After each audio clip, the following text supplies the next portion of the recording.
Could Sukuna and Mahoraga have a binding vow? We're going to talk about that and a bunch of other Sukuna related questions from you guys, but spoilers beware. We're going to go deep into the manga here, so anime onlys, you've been warned.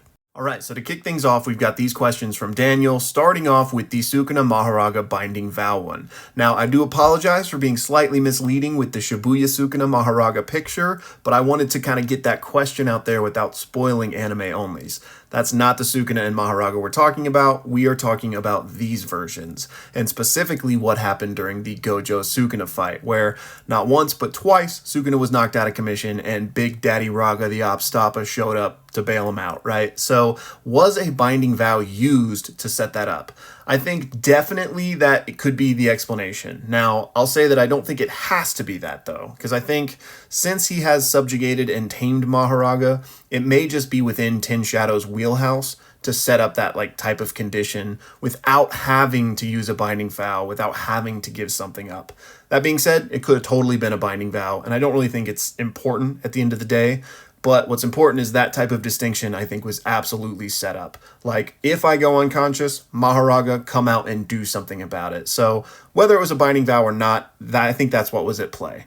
Next, Daniel wanted to know when I think we might see Yuji's soul swap ability again, and that's still so vague, right? It certainly seems like he soul swapped with Kusakabe, but we still don't have confirmation there. All we do know for sure is that his punches can interact with the soul, and he can seemingly enter the innate domains of others, since we got those panels of him confronting Megami, who had given up on life, right? So for my money, I think Megami is the next one that's going to interact with once again. Now, whether that will result in a swap or not, I don't know, because I think if he could just freely do the swap, I think he would have already done it. I think he would have done it in that moment with Megami, because he would have rather been the one trapped in Sukuna, if we can look at it that way. And maybe he could have even trapped Sukuna if their souls swapped, but it just depends on kind of how the nuance of all of that works, right? So I don't want to say anything for sure while we still don't know exactly how Yuji's soul abilities, if we can call it that, work, but I do think it'll be Megami in whatever case we do end up getting.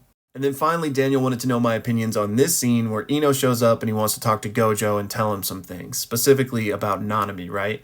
And where we are in the manga right now, it still has not been revealed whatever it is he had to say. So that still could be something that's coming later as some sort of big reveal, but I doubt it. So I'm guessing it's maybe something kind of more between the lines sort of thing. And we know that Gojo's been sealed in the prison realm, right? So maybe Eno just had to fill him in on some stuff that he thinks he should know, that, Nanami maybe told him before he passed, not like hey, tell Gojo this before I go, but just since they were close, Nanami was his mentor, maybe there's just some things about Nanami's wishes that he believes Gojo should know ultimately. For example, we know that Eno is in this final fight with Sukuna right now, wielding Nanami's cleaver that's a cursed tool, so maybe it had something to do with that. Maybe he wanted to let the rest of them know that, hey, Nanami's wishes were that he could, continue to help us even if he passed, and he wanted his cleaver to be made into a cursed tool. Or maybe it just already was a cursed tool and he needed to tell them or something. We still don't fully know how cursed tools are made in that way. So could have been something along those lines. Or this doesn't have anything to do with Nanami, but maybe he just wanted to tell Gojo about his run-in with Toji from that night. That would honestly be the number one thing I would guess this conversation was about, except he specifies Nanami, right? So, maybe he told him a bunch of things, but I definitely think Gojo would be interested in the Toji portion of that story. And then let's cycle back to some Sukuna questions here, and the next one I've got is from Nuzzle, who basically wants to know if I think Sukuna showcased the ceiling, the highest potential of the Ten Shadows technique. And y'all can pause and read the whole thing down there if you'd like to. And here's what I'll say. This is kind of a nuanced question, so it kind of needs a nuanced answer, right? So I will say that Sukuna used the Ten Shadows to its pinnacle against a Six Eyes Limitless user, which is the whole reason he wanted it to begin with, right? So I think that, yes, in that regard, he was using it to its full potential at its peak in order to defeat Gojo. Now, did we see the full utilization, the full absolute potential of the Ten Shadows?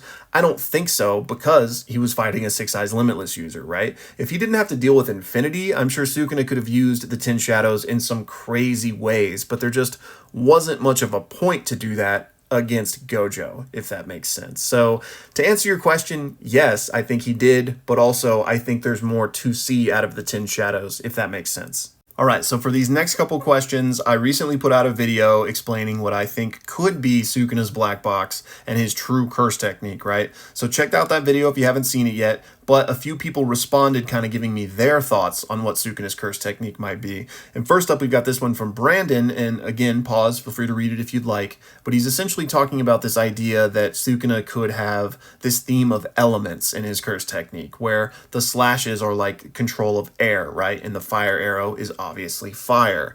And we've seen the one curse tool that does lightning. He's got the other curse tool that we don't know what it does, but maybe it's something with water. I've seen versions of this theory tossed around a lot, and it would make sense, right? I mean, this is still a huge question mark. So by no means am I sold on my personal theory and I'm like, nope, that's it.